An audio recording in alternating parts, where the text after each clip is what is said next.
Everyone, good morning all. Super Maugham या आपल्या YouTube चॅनलवर तुमच्या सगळ्यांचं अगदी मनापासून खूप खूप स्वागत. आणि आजचा दिवस खूप खास आहे कारण की आज आपल्या स्वामी समर्थ महाराजांचा प्रगट दिन आहे. तर महाराजांच्या प्रगट दिनाच्याही तुम्हाला खूप खूप शुभेच्छा. सकाळची कामं वगैरे माझी करून झाली, प्रशांतजी चालले गेले आणि आता मी आंघोळ वगैरे करून छान म्हणजे स्किन केअर वगैरे माझं करून झालेलं आहे. प्रचंड गरमी आहे इकडे, खूप गरम होत आहे. तर चला, सर्वप्रथम मी आता देवांची पूजा करून घेते आणि नंतर महाराजांच्या ज्या काही सेवा करेल त्याही थोड्या थोड्या क्लिप तुमच्याबरोबर नक्कीच शेअर. आज महाराजांच्या प्रगट दिनानिमित्त विशेष सेवा म्हणजे मी आधी स्वामी स्तवन म्हणून घेतलं आणि नंतर मग वरच्या कलशामध्ये पाणी टाकून अभिषेक सुरू केला. आणि अभिषेक चालू असताना मी पुरुष सूक्त, स्त्री सूक्त, श्री गुरुचरित्र अवतारणिका, श्री स्वामी चरित्र अवतारणिका यांचं वाचन केलं, जे नित्यसेवा स्तोत्रमध्ये आहे. तिथेही मी तुपाचा दिवा अगरबत्ती लावली होती आणि त्यानंतर सगळ्या देवांच्या पण मी आरत्या, मंत्र, पुष्पांजली वगैरे सगळं म्हटलं.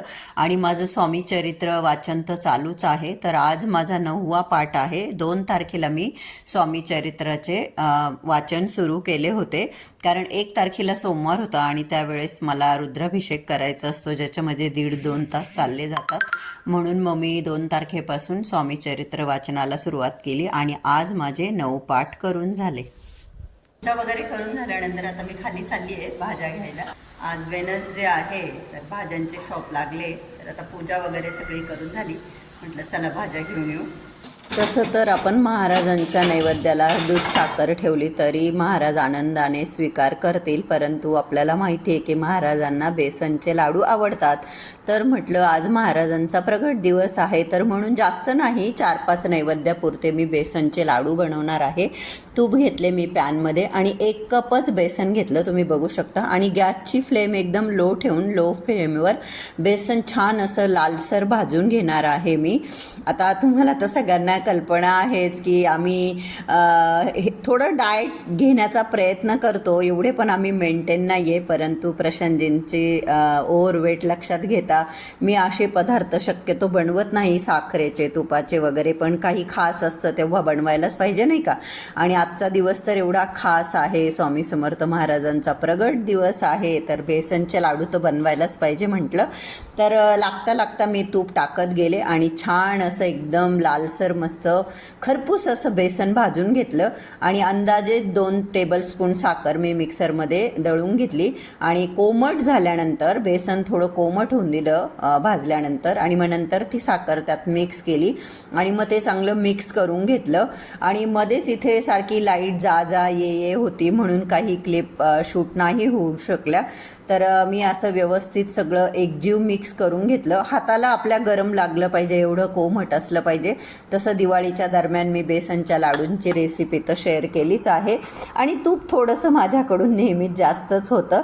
तर हे बघा, छान असे मस्त 4-5 लाडू 1 कप बेसनमध्ये झाले, जे की खायलासुद्धा खूप टेस्टी असे एकदम रवाळ लागले. बेसन छान भाजलं ना की लाडू खूप छान होतात, म्हणून मंद आचेवर बेसन छान असं भाजून घ्यायचं असतं. आणि मी तसंच छान बेसन भाजून घेतलं आणि 4-5 लाडू केले. नंतर त्या बेसनच्या पॅनमध्येच मी थोडंसं तूप टाकलं कारण की मला बनवायचं आहे खीर. मग म्हटलं की चालेल बेसनची पॅन, म्हणून मग मी थोडंसं तूप टाकून एकदम मूठभर शेवया, रेडीमेड शेवया आहे ह्या, प्रशांतजींनी आणल्या होत्या गणपतीमध्ये, ते एकटे इथे होते तेव्हा नैवेद्याला त्यांनी खीर केली होती. तर थोड्याशा शेवया मी तुपामध्ये छान अशा भाजून घेतल्या लालसर. आणि त्या छान भाजत आल्यानंतर त्याच्यामध्ये मी दूध टाकलं. तर खीर देखील जेव्हा आम्ही जेवणं केले रात्री तेव्हा खूप छान टेस्टी झाली. मी ह्या खिरेला साखर नाही वापरणार आहे, तुम्ही बघालच मी कशी करते. तर दूध तर माझं लो फॅट मिल्क आहे, म्हणजे गाईचं दूध आहे. तर दूध मी त्याच्यामध्ये टाकलं आणि छान अशा आता ह्या शेवया शिजेपर्यंत मस्त ते शिजू देणारे शेवयांना. मागे एका ताईंनी कमेंट केला होता, मला दूध आवडतं, मी असं बोलली होती तर की तुम्ही जे दूध पिता ते गाईच्या एका छोट्याशा वासराचं आहे. आता मी एक शेतकऱ्याची मुलगी आहे, माझ्या वडिलांकडे पण दूध देणाऱ्या गायी आहेत. काही गायी तर 25-25 लिटर दूध देतात आणि एवढंसं वासरू ते किती दूध पित असणारे, आणि मी जरी दूध पिणं बंद केलं म्हणून दूध विकणं थोडी बंद करतील. मी फ्रेश 4-5 इलायच्या सोलल्या आणि ते थोडेसे असे कुटून घेतल्या, वेलची, आणि ते पण टाकल्या, आणि त्यानंतर काजू बदाम पण थोडेसे कुटून घेतले खलबत्त्यामध्ये आणि ते पण टाकले आणि छान असं हलवून दिलं. नुसत्या दुधामध्ये शिजवल्या ना शेवया, पाण्याचा वापर बिलकुल नाही केला ना, त्यामुळे खिरीची टेस्ट खूप अप्रतिम लागते.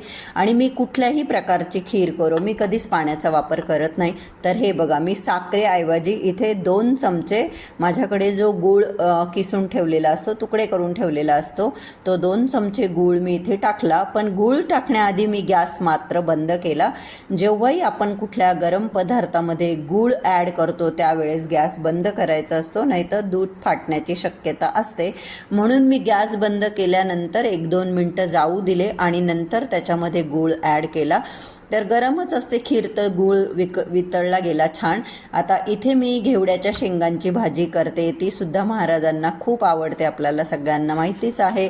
तर कढईमध्ये मी 2 चमचे तेल घातलं, कढीपत्ता टाकला, जिरं, मोहरी आणि लसूण पण टाकला. हो, कोणी कांदा लसूण नाही वापरत, पण मठामध्ये मी महाराजांना नैवेद्य घेऊन जायची, ठाण्याला, इव्हन नवापूरला देखील.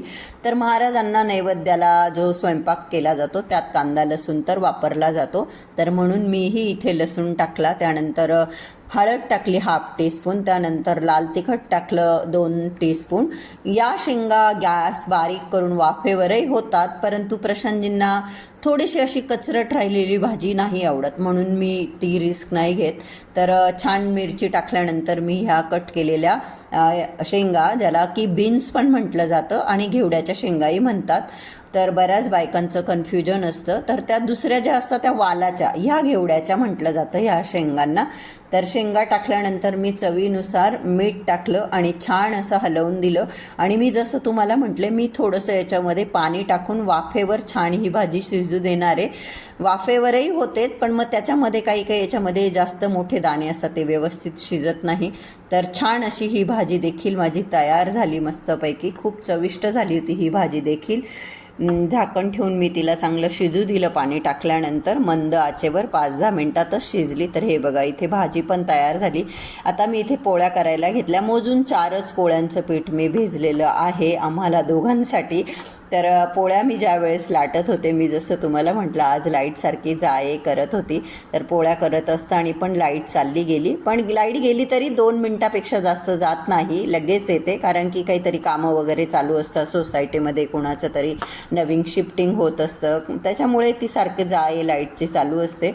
तर नवापूरला जेव्हा मी महाराजांना नैवेद्य घेऊन जायचे, तर तिथले हे नियम होते की महाराजांच्या नैवेद्याच्या ताटामध्ये लिंबू, लोणचं, टमॅटो आणि मसाला पान ते पण ठेवलं जायचं. तर माझ्याकडे लोणचं आणि लिंबू होतं, तर मी ठेवलं. आता पान आणून द्यायला मला कोणी नव्हतं, तर हे बघा अशा पद्धतीने मी नैवेद्याचं ताट तयार केलं. आणि नैवेद्य दाखवताना आपल्याला नैवेद्याच्या ताटाला 3 वेळेस पाणी फिरवून गायत्री मंत्र म्हणायचा असतो, तो आपल्याला सगळ्यांना कल्पना असेलच त्याची.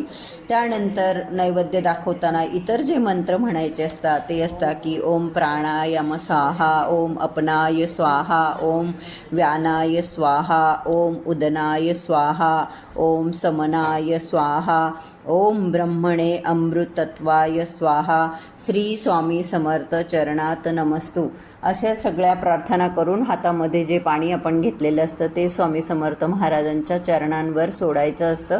आणि स्वामी समर्थ महाराजांना प्रार्थना करायची असते की हो महाराज, यथाशक्ती मी बनवलेले हे भोजन आपण ग्रहण करावे आणि संतुष्ट होऊन मला व माझ्या परिवाराला आशीर्वाद द्यावा, अशी मी तुमच्या चरणी प्रार्थना करते. मी रोजच देवहाई देवांची पूजा करते. मी भगवंताला हीच प्रार्थना करते, मला, माझ्या पतीला, माझ्या मुलांना आणि संपूर्ण जगाला सद्विवेक बुद्धी द्या, संपूर्ण जगाचे कल्याण करा आणि त्याचबरोबर माझे देखील कल्याण करा. चूक भूल पोटात घाला, माझा अपराध क्षमा करा, कारण कळत ना कळत आपल्याकडून छोट्या मोठ्या चुका होत असतात. चालताना आपल्या पायाखाली मुंगी जरी मेली तरी पण तो एक जीव आपल्यामुळे गेलेला असतो. म्हणून भगवंताकडे नेहमी आपण क्षमा प्रार्थना करायची असते, जेणेकरून कळत न कळत झालेल्या चुकांची भगवंत आपल्याला क्षमा करेल आणि भगवंताचा आशीर्वाद कायम आपल्याला मिळेल. सगळी प्रार्थना वगैरे करून झाल्यानंतर आता मी इथे आरत्या करणार आहे. मी सर्वप्रथम गणपती बाप्पाची आरती करते आणि नंतर स्वामी समर्थ महाराजांची करते आणि मग नंतर महादेवाची, दुर्गा मातेची, शंकर महाराजांची अशा 4-5 आरत्या मी सकाळ संध्याकाळ दोन्ही टाईम करत असते.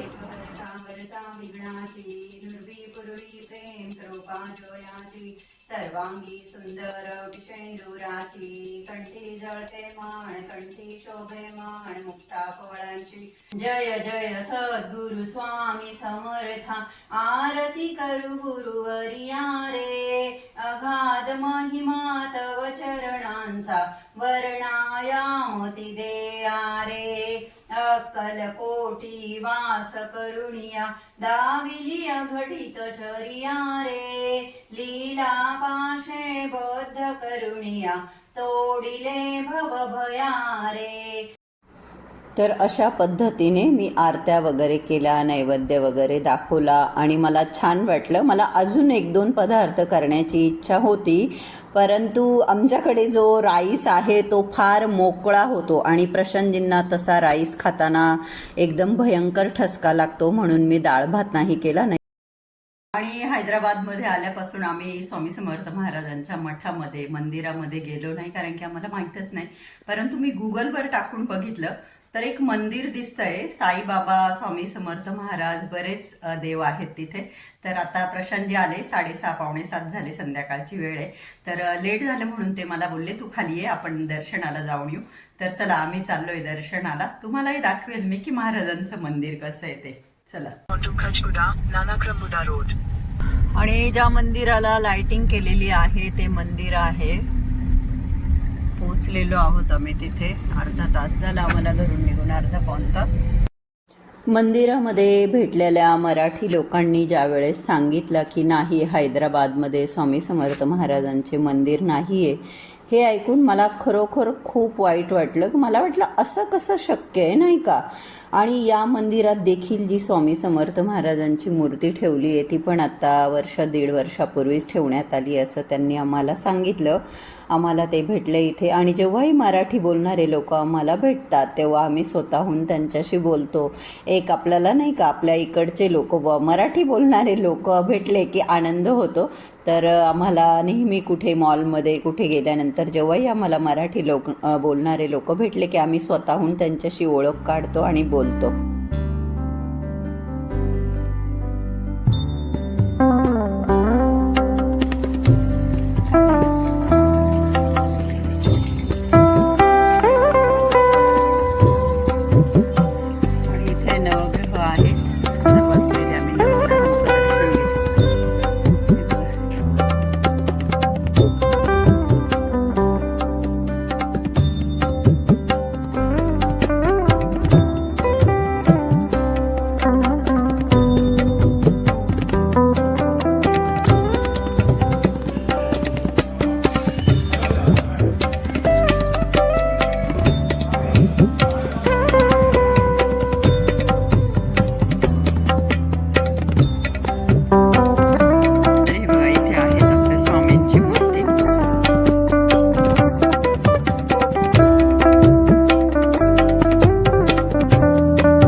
आम्हाला इथे मठामध्ये मराठी फॅमिली भेटल्या, ते पण महाराजांच्या दर्शनालाच आले होते प्रगट दिनानिमित्त. मग मी त्यांना विचारलं की स्वामी समर्थ महाराजांचं असं मंदिर मठ वगैरे नाही आहे का, तर ते बोलले नाही म्हणे इथे.